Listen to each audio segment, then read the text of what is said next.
everyone, it's Caitlin, aka Little Loving Lefty from Tumblr. Okay, so last night I watched, episode 517 of Teen Wolf, and I had posted after the episode that I would be doing a rant video. So here it is. Alright, I even had to write down a list of all the things I was going to rant about because I have so much. But there is going to be a rant portion of this video, and there is going to be a good portion. And we will get to the good portion at the end because I really need to rant first. Point number 1. Lydia. She did not deserve what she got this episode, to be honest. I mean, we just went through all of that, 2 whole episodes of the pack trying to get their favorite banshee out of Iconhouse. And where does she go? What happens to her? She gets pushed onto somebody's character arc. She gets pushed onto progressing the character arc. Really? She does not deserve that. That's not what... She did not need that. Also, too, I don't know if it felt like this to you guys, but to me, it almost felt like Icon never happened. Like, she was never an Icon for goodness knows how long. Okay, I understand, like, if I was in a traumatic event, I would not really want somebody to mention it, for, you know, I don't know how long, depending on how traumatic the experience. I wouldn't really want somebody mentioning it to me for, you know, for several reasons. Like, I just went through that, you know. I don't want to relive it in memories. But it just felt like it never happened. Like, none of it, and it kind of angered me. And I wish she deserved so much better, and I wish she got better. I mean, trust me, I want her to be okay just as much as anyone else. But it just seemed like, you know, guys, come on, she died for a couple seconds there. And it just seems like she sprang right back up like a daisy. She's not a plant, guys. She's not a plant. She, you know, and all of that character development that we just went through, and it seems like none of it happened. This is the point I am the most angry about, because, let's face it, like I said, it's like Icon never had, either that or like, something was supposed to happen in between those 2 episodes, and it just didn't. It's almost like the writers just, I can just imagine, like, Jeff walking into the room and just being like, alright, let's get rid of all the character development, and the writers are like, sure, why not? We've done it before, let's do it again. No, that's not the way you go. I mean, I've never written a TV episode, but I can tell you I did not want to see... And 2, the part where, Scott says, you know, right after we rescued Lydia, I healed. You know, the pack being back together again healed him. And where was Lydia? Where was she? Exactly. Furthering somebody else's character arc. That's not what she's used for, guys. She's a character all her own. Alright. On to point number 2. Parrish. Dear Lord. I understand the Hellhound thing, okay? Great, that's awesome. Apparently we need the Hellhound to destroy the beast. Alright, cool. Great. We don't need Parrish. One thing that kind of ticked me off about Parrish in this episode is the library scene, where, you know, just before Scott and the pack were discussing the lacrosse game, and they all go and walk out of the library, and Lydia stops. And she turns, and obviously she finds Parrish. Like, how long has he been sitting in that library for? And no one else noticed him? This is a school with how many people? And no one noticed him in the library. Like, you can see other people in the background, too. How did nobody notice him? It had to be her. It had to be her. I don't believe that he was not found by anyone other than Lydia. I think the best part with Parrish in this episode was the fact that he was like, I know what I have to do now. I have to leave. And I screamed for joy. I don't really know, I don't really care about me saying that. I know I might hurt some people's feelings. I mean,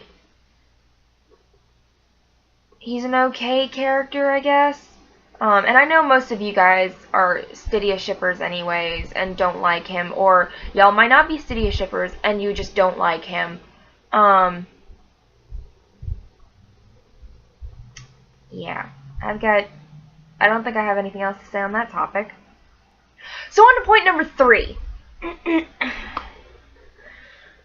This episode got so hyped up about, who is the Beast? Who is the Beast? We're going to figure out who the Beast is, or at least get some more clues. You're kidding me. We didn't get we got nothing. We are no closer than we were before this episode to figuring out, or even guessing who the Beast is. Okay. All we know, thanks to Mason, I think he did an awesome job. I thought that was one of the coolest things that, I really like that he helps. But this is the rant portion, so we're not going to quite go into that in too much detail just yet. Is that he appears around radio signals, like strong radio signals. Okay, cool. So now they can tell where he's going to go, where the Beast is going to show up. Okay, cool. That doesn't get us any further to who it is. Now we know about the size 10 shoe. Okay, that was one clue that did come up. But that doesn't get me any closer. That doesn't give me as a fan a more solid answer, or at least a more solid guess as to who it is.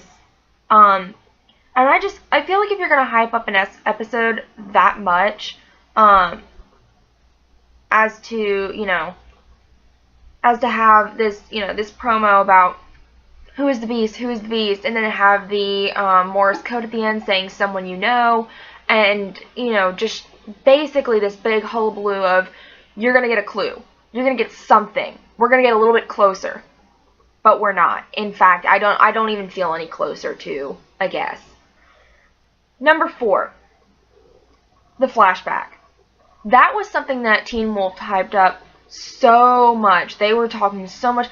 Everybody was like, "Oh, what does this have to do?" Like, I really hope they bring back, at least a lot of us Stydia shippers, the whole emotional tether thing. Like, oh, that would be so cool. I wonder what the flashback scene is for.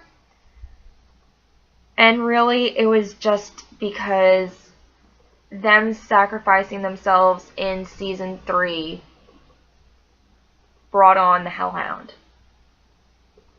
That's how you connect it? Really, guys? That's how I just think it was kind of unnecessary. Like, there should have been something else that had to do with it, just some other. And the whole thing, like, they hyped, like I said, I know I keep saying hyped, but they hyped it up so much, especially with, oh, we're going back to the beginning. On to point number 5, and I think this is going to be my last point for my rants. Kira. This is kind of one of the least of my concerns / rant sessions, but I feel like they should have done something with this whole Fox problem she's been having. Sometime earlier, it should have been resolved. It should be gone, done, over with.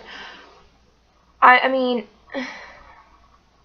I hope that Jeff decided to resolve it in some way, form, or fashion where, like, she helps somehow catch, destroy whatever the beast using that fox spirit, I think that would be so cool. That'd be such an interesting way to just get rid of it, to help the pack out, and overall good things there.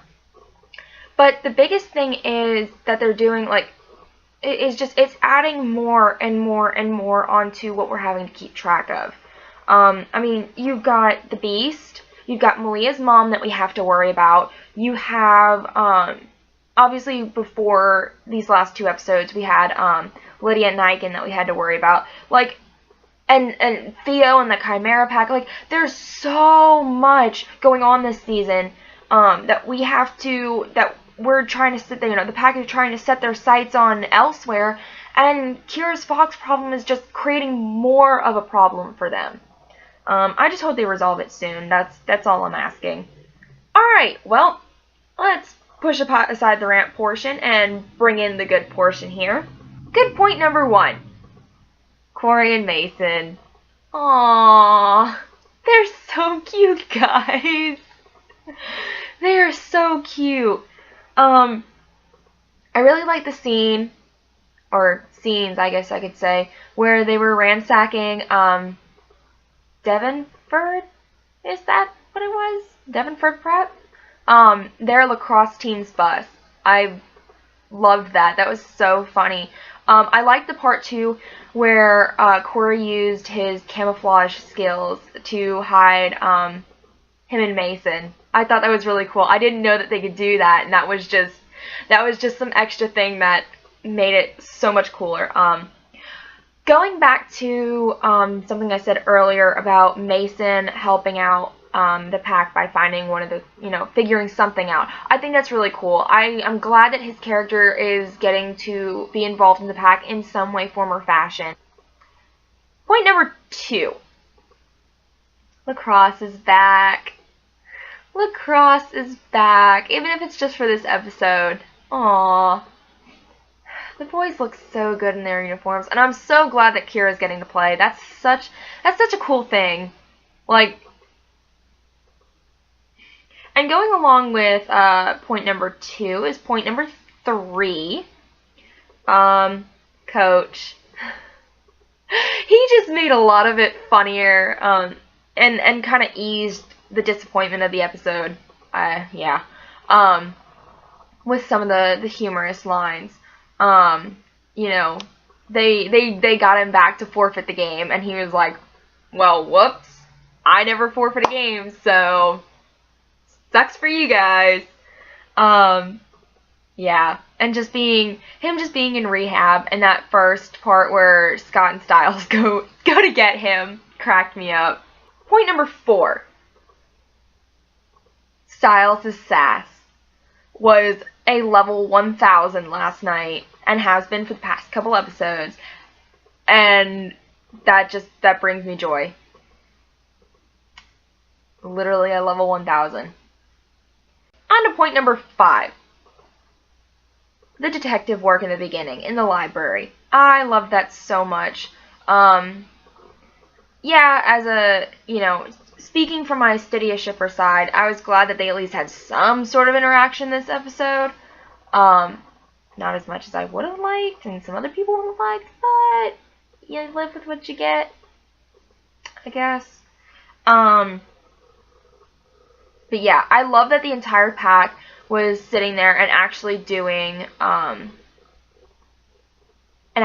detective work and figuring things out and how to stop the lacrosse game. I thought that was really cool. Just another way to solidify that they should be back together again. They were supposed to be back together again. But, of course, the episode ruined it, and they weren't fully back together again. Okay, anyways, this is the good portion. On to point number 6. Styles versus the Converse shoe. What was he thinking? What was he even doing?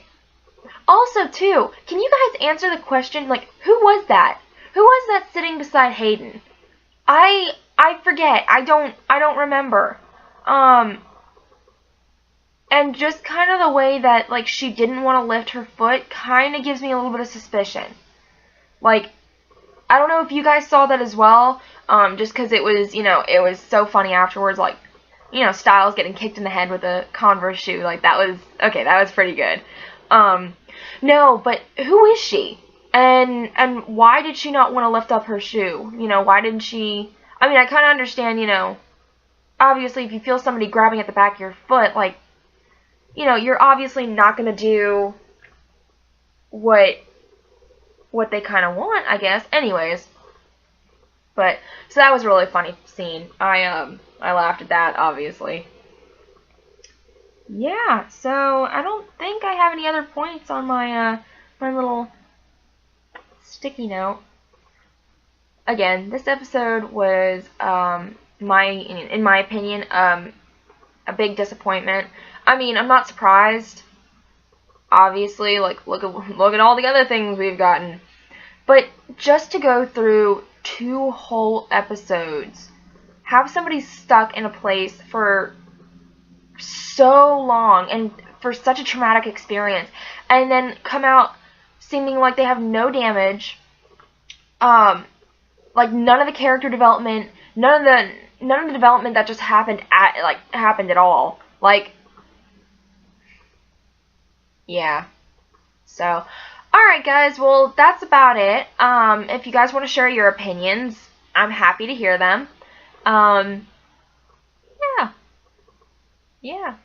So, I'm excited for next week's episode. And I will see you guys later. Alright? Bye.